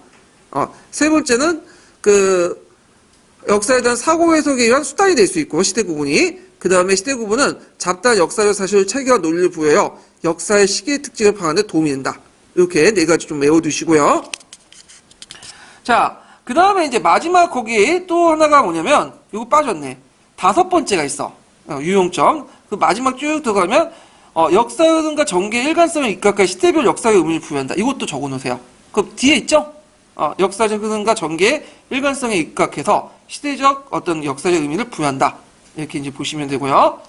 자, 근데 이제 여기 주의할 것은 뭐냐면 이제 여기에 좀 눈여볼 게 뭐냐면 그 앞부분 좀 설명 안 했는데 역사 구분은 당연한 단순히 시간적 요인에 의해 따라 이루어지기보다는 특정한 정치적, 사회적, 경제적, 문화 측면에서 설정할 수 있다. 그래서 그 앞부분에 이제 설명을 여기 뒤에 하는 거야. 그래서 여러 가지를 해야 되고 세계 왕조 기준을 구분하는 아까 정치, 사회, 경제, 문화적 측면에서 해야지만 역사 흐름의 전개의 일관성을 이해하고 시대별 역사적 의미를 부여한다. 이렇게 이제 연결시켜서 보시면 돼요. 그래서 역사적 흐름의 전개의 일관성을 시대별 역사적 의미를 부여하기 위해서는 뭘 해야 된다? 정치, 사회, 경제적, 문화적 측면에서 다양하게 설정해야 된다. 이렇게 기억을 해두세요. 그래서 왕조적인 어떤 기준을 가지고 시대 구분을 하지 마라. 근데 우리나라 같은 경우에 약간 특이한 게 있어요. 우리나라는 중세를 뭐라고 해요? 고려시대를 중세라고 하고 그 다음에 조선을 근세라고 하죠. 그래서 500년 단위로 넘어가거든요. 그래서 우리는 되게 한 왕조가 끝나는 무렵에 시대가 같이 변해. 그게 우리나라 특수성이에요. 그거는. 자, 그 다음에 역사 구분에서 이제 어떤 것이 이제 작업, 가설 또는 사고의 틀인데 결국에는 담론이죠. 역사 구분도, 시대 구분도. 결국에는 이 사관에 의해서 결정이 되는데 그 역사 사관이라는 것은 그 작사가 해석과 판단이 되게 이제 작용되죠. 그러다 보니까 이제 그 역사를 구분할 때 그 역사가 그 시기마다 특유한 경향에 따라 해석하면 여러 시기로 구분할 수 있다라는 거죠. 그래서 이제 이렇게 좀 기억을 해두시면 되고요. 특징이라고 볼 수 있죠. 그 다음에 이제 역사 교육에서 이제 시대 구분의 의의를 보죠. 아까 이제 얘기하는 역사의 그 구분의 어떤 유용점은 이제 뭐냐면 시대 구분의 유용점 그는 뭐와 관련된 거냐면 역사학과 관련된 거예요. 역사. 앞에 뭐 역사 이해 길잡이로 호용성의 가치를 가진다. 다양한 개별 사실의 역사의 범주를 구분하여 역사 이해를 이용한다. 역사의 사고에 이거 5가지 있잖아요. 그 역사학에서 역사 이해할 때 어떤 그 장점이 있다는 거야. 시대 구분이. 근데 여기에서 말하는 그 역사 구분의 의의는 뭐가 이제 관련되면 이 시대 구분을 역사 교육에서 반영할 때 어떤 뭐냐면 그 것이 있냐. 그러니까 의의가 뭐냐. 그 관련된 내용이거든요. 그래서 이제 그 내용은 이제 보면 역사학습에서 시대 구분의 의의는 크다. 역사학습에 흔히 주제된 시대, 지역, 개념, 사건대 인물 등에 따라 분류하여 학습하게 되는데 그 중에 시대학습법이 널리 응용했다. 그래서 그 한국사에 비롯한 동양사, 그 다음에 시대 구분은 주로 왕조 변천과 밀접하게 연결 갖고 있고, 이런 것도 있고요. 그러면 이제, 잠깐만, 제가 말을 잘못했네. 여기에서 이제 그 뭐냐면 그 역사교육 앞부분에는 이제 뭐냐면 역사학에서 그 장점이고요. 요 뒤에서 설명할 부분은 역사교육에서 어떤 일 할 때 뭐냐면 그 역사교육에서 이제 어떤 점을 이제 시대 구분할 때 유의점이 뭔가 그 얘기를 쭉 하고 있는 거예요, 지금. 다시 얘기할게요. 그래서 그때 이제 그 시대학습법을 널리 사용하는데 이때 시대학습법 보면 뭘 사용하는 거죠? 분절법을 사용해요. 분절법. 그러니까 나중에 좀 얘기할게요. 그 다음에 이제 여기에서 이제 그 역사에서 설명 일반화는 불가피한 다양한 개별적 사실들 역사적 범주를 구분하고 역사에 이용하는데 역사의 공식이나 도식은 하나의 가설이지만 역사학의 수단이 될 수 있다. 그리고 이제 시대 구분은 잡다한 역사의 사실을 체계적으로 논리적으로 이제 파악하는 데 있고 잠깐만요. 제가 잘못 이걸 왜 계속 뒤에다 넘기지? 네, 그 95페이지에도 갑자기 96페이지 넘어가는데 94페이지 넘기고 막 얘기를 했네. 죄송해요. 이게 패드가 이게 네. 그래서 이거 다시 설명할게요. 계속 죄송한데. 자, 그래서 이제 시사점, 유의점이 뭐냐? 이걸 좀 보면요. 유의점이 자, 왕조가 바뀌었다 해서 왕조 변천 과정이 급격하게 아니라 연속적으로 축적된 일어나죠. 그렇기 때문에 뭘 필요하죠? 전환기와 가도기 설정이 필요해. 네. 그래갖고 왕조가 바뀐 거에 대해서 전환기와 가도기 같은 뭐냐면 것들이 필요하고요. 두 번째로는 세부적으로 구분하는 것이 타당하다. 네. 그 다음에 세 번째로는 그 시대를 정의할 때 여러 이론과 관점을 소개하면서 학생들 스스로 시대에 대한 자신의 관점과 이해를 구축하는 것도 이제 필요하고요. 그리고 또 삼본법이라는 게 유럽사에서만 적용되잖아요. 우리나라 좀 약간 그러죠. 그래서 이제 이런 것도 이제 관점이 다르다는 걸 좀 유의시켜서 이제 할 필요가 있고, 예. 그래서 이제 있고 과거의 역사의 특정 시기를 나눌 때에서 시대 구분할 때 제일 중요한 게 고학년에 접합해요. 이거 꼭 외워두세요. 고학년 왜 접합하냐? 그 당시 이제 시대 구분에 따라 역사적 학습을 하려면 상당한 배경 지식을 갖추기 때문에 이거 외워두세요. 예전에 기출문에 나왔던 거예요. 그래서 시대 구분할 때 상당한 배경 지식을 갖춘 고학년에 접합하다 이렇게 이제 보시면 돼요. 자, 그래갖고 이제 여기에서 이제 시대 구분에 대해서 쭉 얘기를 했는데 그러면 전반적으로 한번 정리해 보면 자 일단 이제 제일 중요한 걸 이제 정리하고 넘어갈게요. 자, 시대 구분할 때 그 시간적 변화, 시대 구분의 역사 시간적 변화에 따라 분류하는 방법인데 그 시대 구분은 뭐의 인식의 소산이다 이렇게 쓰면 어떻게 됐어요? 92페이지 지속과 변화, 시간적 계기설, 단절적 변화 이렇게 쓰시면 되고요. 그 다음에 이제 역사 시대에 때 르네상스 인문주의자들이 이제 쭉 얘기를 하고 이제 시대 구분이 어떻게 해서 역사가 이제 정의되는가 이렇게 쭉 근데 잠깐.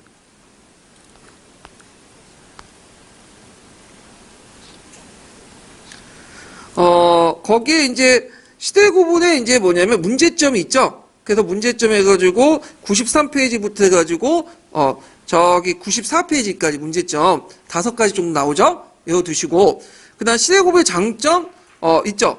그래서 역사학에서 이걸 할 때 어떤 이해 단점이 있나? 이게 지금 한 4가지, 5가지가 있고요. 그 다음에 이제 그 뒤에 이제 시대 구분을 할 때, 그 역사학에서 시대 구분을 도입할 때 그런, 유의점. 그래갖고 이제 그 내용들이 쭉 있는데, 아까 전환기 가도기를 두고 세분화된 구분에 타당하고, 그 다음에 이론과 관점을 같이 소개해줘야 되고, 사본법이 뭐냐면 이제 그 유럽사와 관련돼 있기 때문에 정의와 관점도 다를 수도 있고, 그 다음에 또 그 고학년 학생들에게 적합하다. 이런 내용들, 외워두세요, 같이. 자, 그러면, 형성평가 문제를 이제 좀 풀어볼게요. 형성평가 문제, 예. 95페이지 예. 시대 구분의 장점 예. 2, 3, 4, 5 이렇게 분류하셨는데 예. 제 이해하기에는 두 번째, 세 번째, 네 번째 좀 비슷한 의미 같아가지고 어디요? 같이 묶어서 이해. 그래서 뒷문장이 그냥 다 역사 이해에 유용하다는 거를 수식해주는 것 같아요. 첫 번째 그 95페이지에 예. 역사 이해에 유용하다 그리고 확고한 해석을 위한 수단이다. 예, 다르게, 같이 해석해도 돼요, 예. 그냥 다 예, 똑같은 얘기. 그러니까 역사 이해는 유용하다는 틀에서, 설명할 수 있다. 그렇게 쓰시면 돼요. 예. 너무 많이 배우는 것 같아요. 예. 줄여서 얘기하시면 돼요, 그냥. 예. 그래서 2개를 나눠서 볼 수도 있고, 하나로 이제 묶어서 생각할 수도 있고, 예. 그래서 이제 있고, 그러면 이제 한번 문제 풀어볼게요. 자, 몇 페이지 피시냐면요, 60번 문제 볼게요. 60번 문제. 아유. 60번 문제가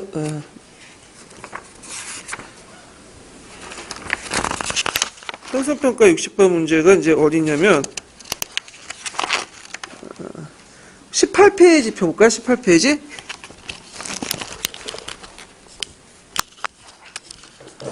잠깐 제가 문제를 요것도 좀 보여드려요. 수정할 게 있어가지고 8번 문제 좀 보고 넘어갈게요. 7번하고 8번 문제 요것도.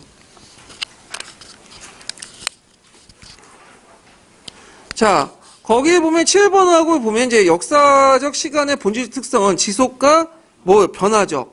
그다음 시대 구분은 그 시간적 계기성하고 그 단절적 변화.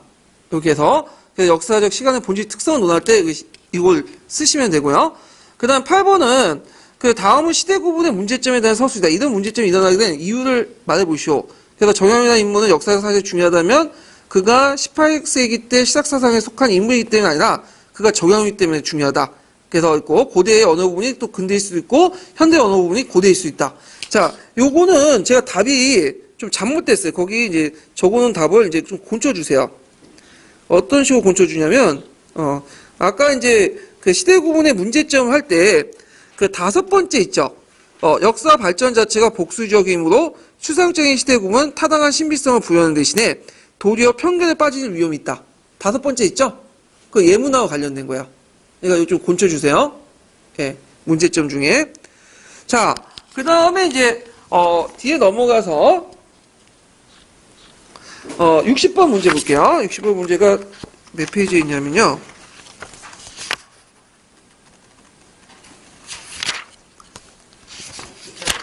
네, 18페이지 있네요. 자, 다음 가와 다를 각각 써보고, 기억의 르네상스 인문주의자들 중세에 대한 인식을 서술해보고 자신이 살고 있는 시대에 어떻게 인식했는지 말해보시오. 이렇게 했거든요.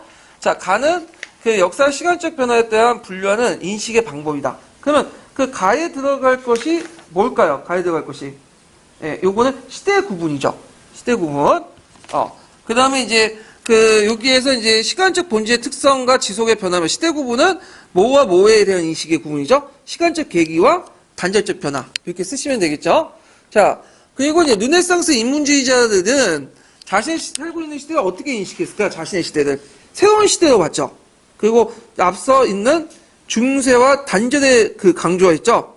그래서 이제 그리스 로마의 고전 문화를 연결하고 그 자신의 시대를 그리스 로마 고전 문화와 그리스 고대 시대와 연결시키려고 했죠. 이런 것들 이제 쓰시면 돼요. 자, 그 다음에 이제 있고 여기 보면 이제 이렇게 있고요. 그 다음에 르네상스 인문의 중세에 대한 인식이 있고, 이렇게 연결시켜서 이제 쓰시면 되고요. 자, 그 다음에 61번 보자. 자, 61번은 그 내용을 보면 중세시대 인식을 말해보고 기억에 대한, 르네상스에 대한 니은과 디귿의 관점을 서술해 보시오. 그리고 가에 들어갈 말을 써보고 15세기 르네상스를 높게 평가하지 않는 역사적 이유를 기술해 보시오. 자, 낭만주의 역사가든 이 중세를 다르게 봤어. 어떻게 봤을까요? 이걸 중세를 새롭게 평가해서 매우 창조적인 시기로 봤어요. 그리고 여기를 이제 낭만이 있는 시기. 중세를 고대와 다른 아주 같은 비슷한 격을 가지고 있는 시기로 봤고요. 그다음 르네상스 시의 평가에 대해서 브루크하우트와 호이징과 그런 사람들의 견해도 각각 다르죠. 자, 브루크하우트는 뭘 봤죠? 브루크하우트는 그 르네상스가 근대사의 출발점이라고 봤죠. 그 인간과 세계의 발견. 이렇게 이제 평가를 했잖아요. 그 다음에 이에 관해서 이제 호이징과 같은 경우에는 르네상스를 중세 특징이 세트한 중세 가을로 봤어요. 이렇게 이제 봤다라는 걸 이제 보시면 되고. 그 다음에 루코프라는 사람이 이제 중세를 어떻게 봤냐면, 그러니까 르네상스를 이제 어떻게 봤냐면, 여긴 안 나왔지만 이제 높게 평가하지 않았죠. 중세를 어떻게 봤어요? 잠깐만요. 예. 그러니까 루코프가 이제 이렇게 보는 게 뭐냐면, 르네상스 시대를 이제 카로스 왕조의 르네상스, 오토대제의 르네상스, 그 다음에 12세기 르네상스가 꼭 고전 문화가 계속 일어났기 때문에 이런 것들을 위해서 꼭 르네상스 높게 평가할 필요 없다. 이렇게 이제 보고 있고요. 그래서 이런 내용들로 이제 구성이 됐으니까 좀 기억을 해두시면 될 것 같아요. 그 다음에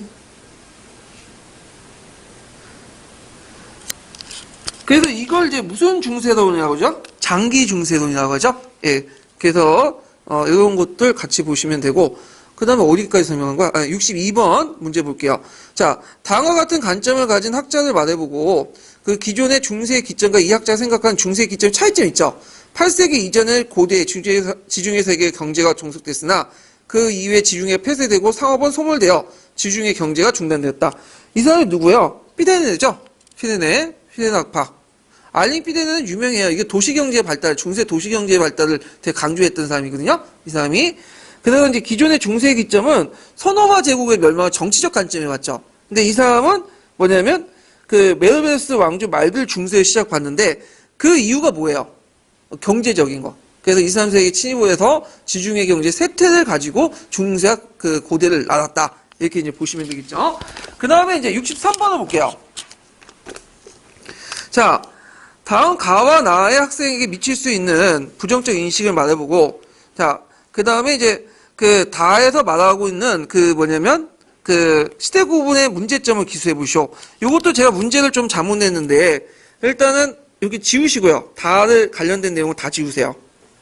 그래서 가와 나 학생들이 미칠 수 있는 부정적 인식을 각각 말해보시오. 이렇게 쓰시면 될 것 같아요.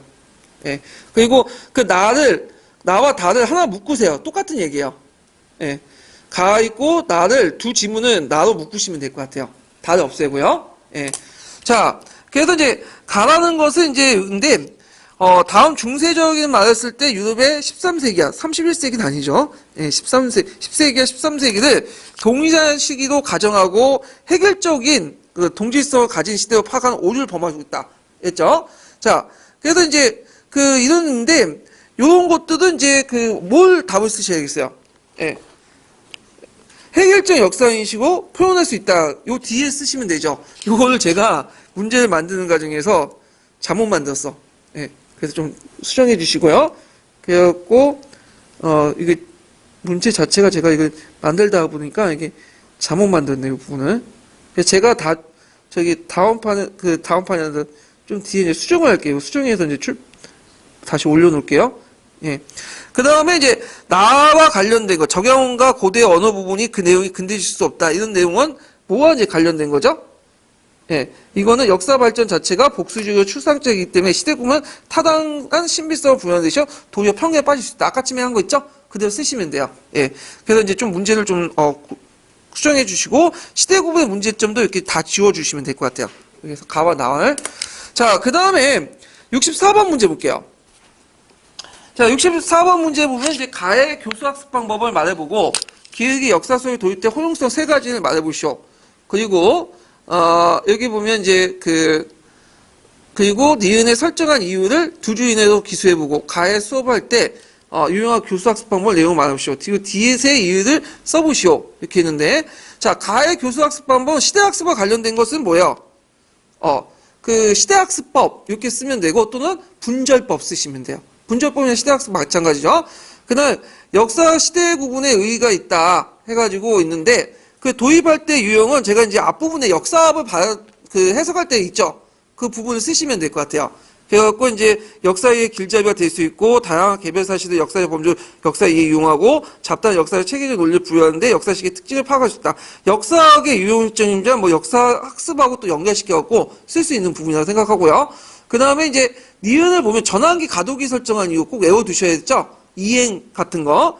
그걸 왜 설정이 있어요? 변화의 시작 끝은 항상 그 중심점으로 시간적 거리를 갖고 있기 때문에 그 역사적 발전의 단계에 의해서 이해가 필요하다. 이렇게 쓰시면 돼요. 갑자기 시작된 게 아니라 어느 시간적 거리를 가지고 단계적으로 이렇게 밟아 나가는 거죠. 자, 그 다음에 이제, 디귿. 그 디귿의 이유를 쓰시오. 자, 디귿을 이제 이렇게 보는데, 고학년 접합. 왜 고학년 접합일까요? 예? 자, 그 어느 정도 이제 뭐냐면, 과거의 역사적인 특정 시기를 나누는데, 시대인식에 위해서 동시대의 역사지식과 역사적 악목이 필요하기 때문에, 배경지식이 어느 정도 많아야지만, 그걸 할 수 있는 거죠. 그 예전에 기출문제 나왔기 때문에 그거 꼭 외워두시면 되고요. 그 다음에 거기 가에 들어갈 부분은 뭐와 관련된 거냐면, 이거 빠먹었는데, 그 교수학습 방법 내용. 이건 무슨 내용을 써야 되겠죠? 아까쯤에? 시대학습법. 그 다음에 이제 을 써야 되겠죠? 가의 수업을 이제 할 때 유용한 교수학습 방법 내용 써야 되거든요. 그러니까 이제 시대학습뿐만 아니라 그 아까 심에 이제 이 시대학습 방법에 관련된 내용 중에 교수학습 방법을 유용성을 쓰시면 될 것 같아요. 그래갖고 이제 그 시대를 정의하고 구분하는데 여러 이론과 관점을 소개하고 학생들 스스로 시대에 대해서 자신의 관점을 이해하고 구축해야 된다. 이렇게 이제 보시면 되겠죠. 그래서 이제 이런 내용들 좀 기억을 해두시면 되고요.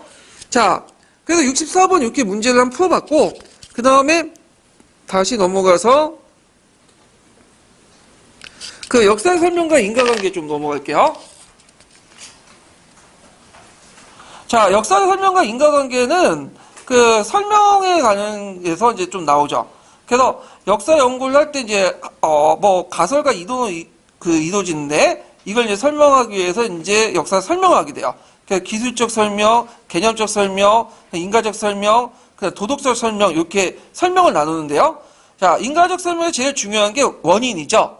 그 원인이 왜 일어났는가, 그리고 이것이 결과가 어떻게 이루어지는가, 그런 것들과 연결시켜서 이제 설명할 수 있고, 그 다음에 뒤에 넘어가서 그 역사적 인과적 설명은 그 여러 가지 특징이 있어요. 다원성, 개별성, 등급성이 있어.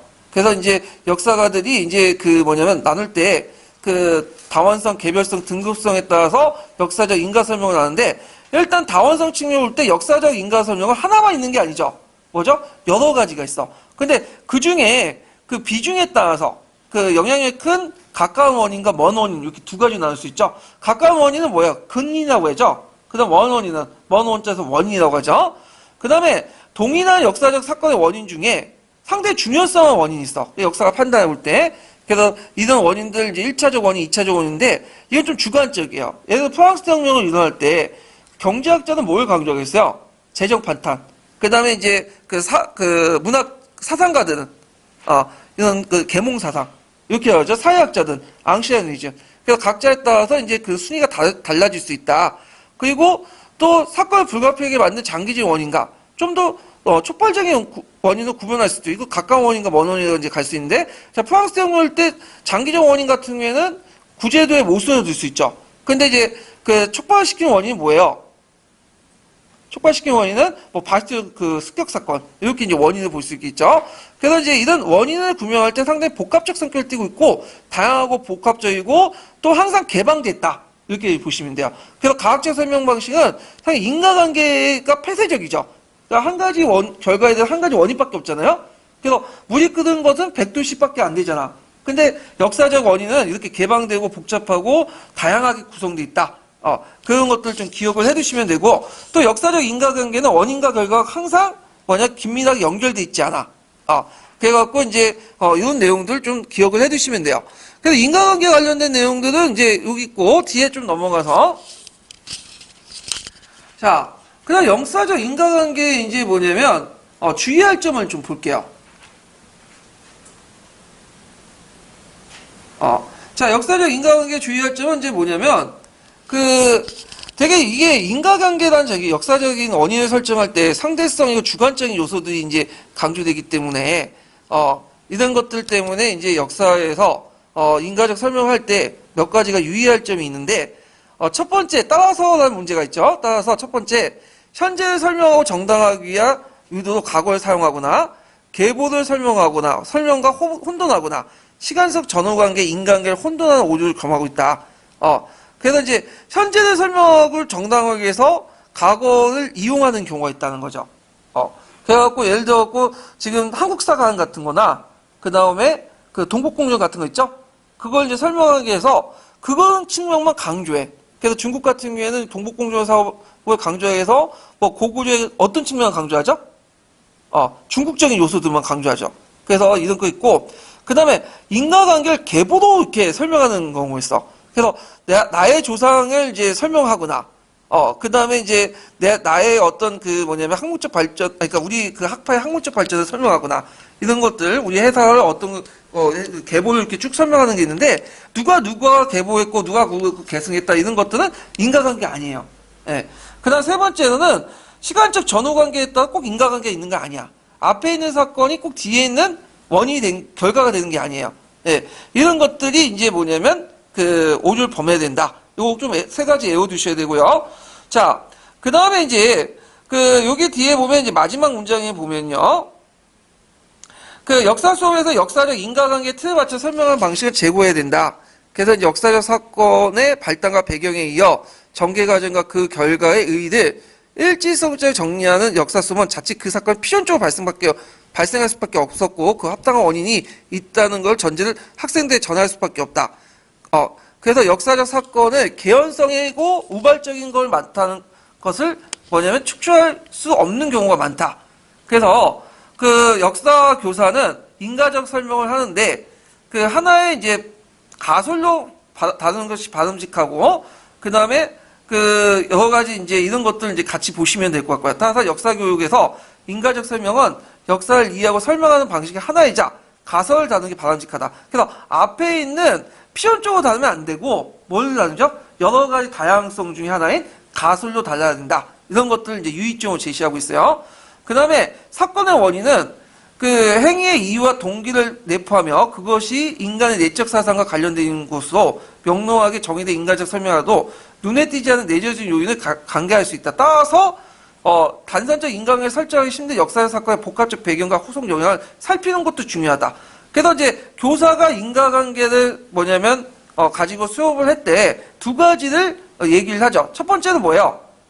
이런 인과관계가 하나의 가설이다라는 걸 전제로 해야지만 되고요. 두 번째는 단선적 인과관계가 그 배후에 있는 복합적 배경이나 후속 영향을 같이 생각해 봅니다. 그래서 우리가 보통 이제 단선적 인과관계 같은 경우에는 경제적 필연성 있죠. 경제적 한원주의. 모든 설명은 다 경제로 해석해. 계급으로 해석하면 문제가 있죠. 사회, 문화, 경제 외에도 사회, 문화나 풍습이나 이런 여러 가지 요인을 같이 설명할 수 있잖아요. 그래서 이거는 이제 인과관계를 이제 역사 수업에 도입을 할 때 어떤 유의점이 있어야 되나 이런 것들 이제 같이 얘기를 하는 거예요. 그래서 여기에서 이제 볼 수 있는 것은 일단은 인과관계 특징. 거기 이제 97페이지 보이는 거 있죠? 그래서 역사적 인과관계는 다양한 원인과 그 비중에 따라 가까운 원인과 먼 원인을 나눌 수 있고 그 다음에 상대적 중요성을 가지고 있고 그 다음에 장기적 원인과 좀 더 촉발된 원인을 구분했다. 그 97페이지 두 번째 단락 있죠? 요게 외워두시고요. 그 다음에 뒤에 넘어가면 이제 역사적 인과관계 그 설정의 원인 설정에 주의할 점. 따라서 거기 보면 현재의 설명을 정당화하기 위해서 의도를 가지고 과거를 사용하거나 계보를 설명하고 혼돈하고 시간적 전후관계를 인과관계 혼돈을 오류를 관계할 수 있다. 이렇게 있고 그다음 역사 수업에서 인과관계를 도입할 때 교사가 유의할 점 두 가지가 있죠. 뭐라고 적혔어요? 하나는 가설은 하나의 그러니까 어떤 인과적 설명 하나의 가설에 다른 데 있다. 이렇게 보고 또 하나는 단선적 인과설 관계를 설정하기 힘든 역사 사건의 복합적 배경과 후속 영향을 살피는 게 중요하다. 그거 외워두세요. 그래서 요 정도는 시험 문제에 나올 수 있을 것 같아. 그래서 암기해 두시면 될 것 같고요. 자, 그 다음에 역사적 이해와 이제 그 감정이입 보죠. 자, 역사적 이해와 감정 이거 좀 하고 끝낼게요. 이거 어차피 간단히 끝날 것 같은데. 자, 역사적 이해와 감정이입인데 요거는 이제 그 콜링우드가 이제 추체험을 이제 통해서 이제 과거 이해 과정에서 이제 과거 인물의 상황에 대해서 감정이입이 나온다. 이렇게 이제 보고 있고. 그래서 이제 그 역사적 이해와 감정의 내면을 이제 강조하는 관념론자들이 주로 주장하는 것인데, 자, 그러나 일부 역사가들이 이 추체와 감정이입이 역사적 방법 절저한지 해이를 느끼고 있다. 이렇게 있죠. 그럼 여기에서 이제 그 내용을 보면 그들이 과거에 살았던 사람들의 상황과 감정이입은 가능한지 의문을 제기해요. 그래서 여기에서 이제 왜 그러냐면 감정이입이 심리학적 사실이 과거 사람들이 생각을 추적하는 도구가 될 수 없다는 거. 그래서 감정이입은 일종의 의사소통 과정인데 이걸 의사소통에 반드시 번역행위가 일어나고 번역에 대해서 언어의 의미가 끊임없이 변한다는 거. 이렇게 이제 있죠. 그러니까 이제 첫 번째로는 심리학적인 이 심리학 수단인 감정이입을 과거 사람들이 생각할 수 있는 추적의 도구가 될 수 있는가. 왜냐하면 지금 생각하는 우리의 지금 심리학적인 경향과 과거인들이 생각하는 심리학적 경향이 다를 수가 있죠. 이런 것들을 이제 볼 수가 있고요. 그다음 언어의 문제점이 있어. 언어는 이제 어디에서 예전에 감정이입의 텍스트론이 있거든요. 그 텍스트는 누가 중요해? 포스트 모더니즘이죠. 그래서 포스트 모더니즘에서는 이 언어를 통해서 적혀 있는 사실을 통해서 감정이입을 제대로 할 수 있는가라는 그 문제점이 있어. 그래서 요거 두 번째이죠. 그래서 번역에 대해서 언어의 끊임없이 변하고 그 언어 자체가 허구적이기 때문에 이런 것들이 문제점이 있다. 이런 것들이 이제 있고요. 그 다음에 이제 여기에서 이제 세 번째는 뭐냐면, 요게 세 번째, 첫 번째 단락 두 번째, 감정의 본질적 불가능하다. 오히려 이데올로기가 주입될 수 있는 가능성이 있다. 이게 있죠. 그래서 이제 감정이라는 건 특정한 이데올로기가 주입될 수 있는데, 이런 것들은 이제 좀 기억을 해 주시면 돼요. 그래서 감정의 본질적 불가능함은 오히려 이데올로기가 주입될 위험성을 안고 있다라는 지적은 역사교육의 시사점이 큰 거다. 그래가지고 이렇게 해서 이제 세 가지 정도가 이제 감정이입을 역사 교육이나 역사학에 도입될 때 문제점 이렇게 요약할 수 있죠. 그러니까 첫 번째는 뭘까요? 심리학적 사실인지 감정의 심리학적 사실이지 과거 사실의 생각을 추정한 도구가 될 수가 없고, 그 다음에 감정이입은 번역의 대상 언어에 의해 끊임없이 변화된다는 거. 예. 그래서 세 번째는 감정의 본질적으로 불가능하며 이데올로기에 주입된 위험성이 있다. 이런 것들을 이제 꼭 기억을 해두시면 될 것 같아요. 자, 그러면 그럼에도 불구하고 그 역사학습에서 수업에서 감정을 활용하는 게 뭐냐? 그래서 이제 특히 그 역사 수업에서 활용할 경우에는 연극 같은 걸 활용해야 돼요. 끝문장 보세요.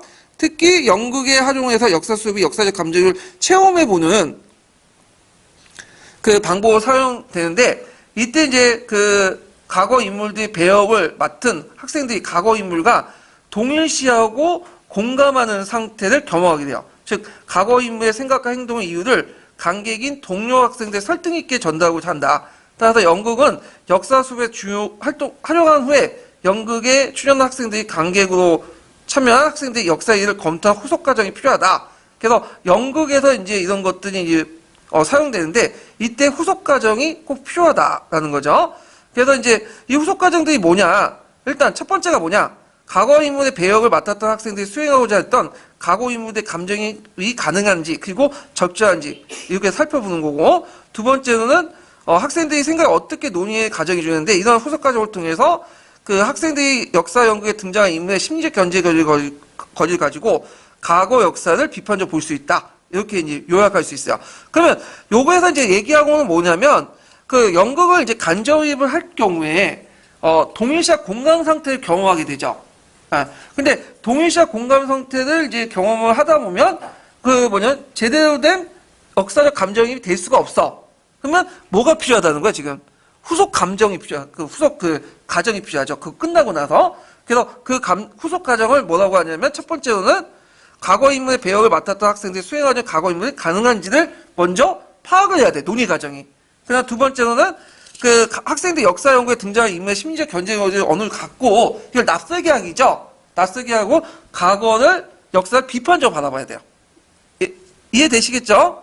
예. 그래서 이제 이 후속 과정을 통해서 이 동일시 공감을 하는 역사의 감정이입을 이제 제대로 못하는 그런 요소들을 제거할 수 있다. 이런 과정을 통해서 그런 것들을 이제 쭉 보시면 되고요. 자, 그래서 이제 그러므로 역사 수업에서는 두 번째 단락 볼게요. 활용한 간접이면 그 가능성과 함께 한계를 유의할 필요가 있다. 첫 번째가 뭐예요? 역사적 감정이입을 위해서는 과거 인물의 입장에서 과거 상황을 보는 것이 필요하며, 이때 그 항의자의 의도와 그 행위 결과 사이에 상황을 파악할 수 있는 합리성이 있다는 걸 전제로 해야 된다. 그 다음에 이제 있고, 그 다음에 과거에 대한 당시 맥락을 파악하기 위해서는 현재 작동한 상황 논리가 과거에 동일하게 작용한다는 전제를 성행해야 된다. 그래갖고 이제 첫 번째, 두 번째, 세 번째는 전제 조건이에요. 네.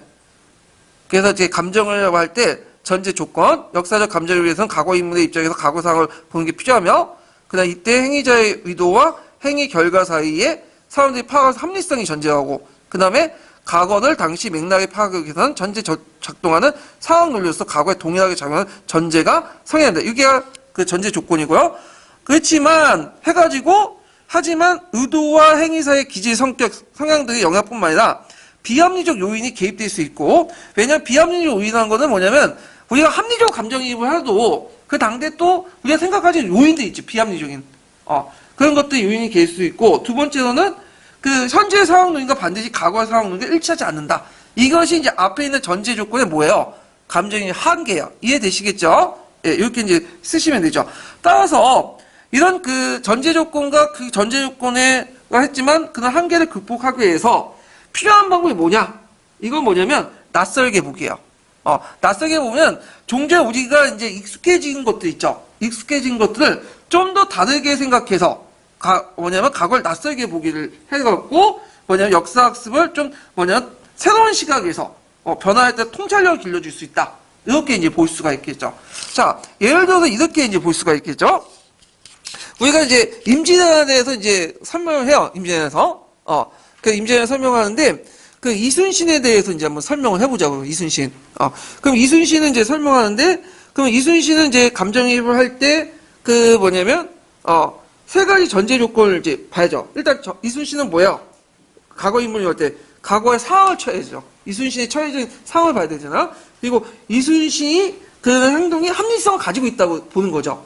그 다음에 세 번째는 그 이순신의 어떤 그 뭐냐면 과거의 당시 맥락을 파악하기 위해서 현재 작동한 상황 논리가 과거에 동시 존재한다는 걸 파악해야 되겠죠. 그래서 이순신은 나라를 구하려고 했으니까 어때? 자기도 구하려고 노력했겠죠. 지금도 마찬가지지만.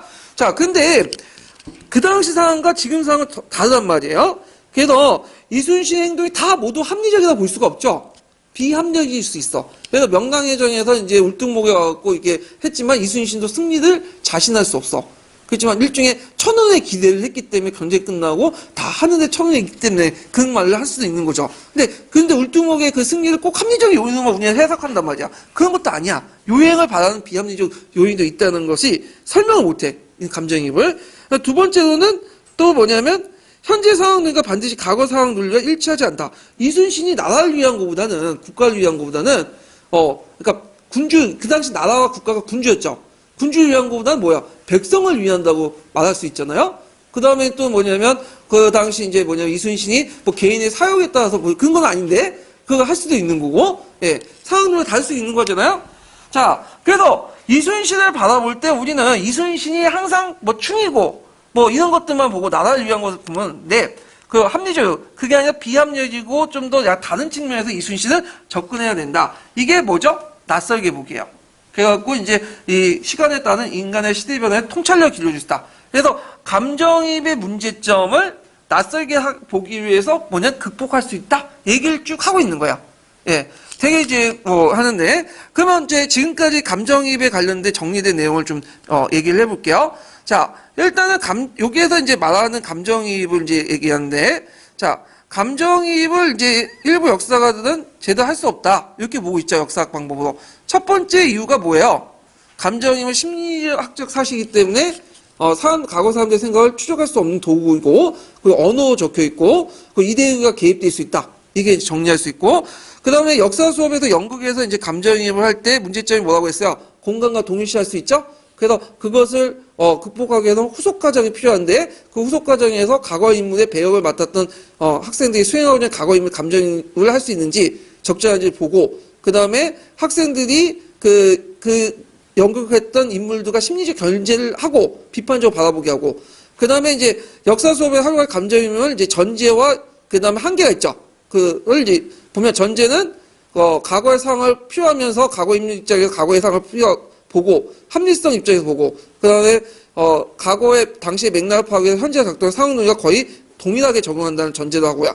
그렇지만 한계는 비합리적 요인도 있고 그 다음에 현재와 과거와 작용하는 논리가 다를 수가 있다.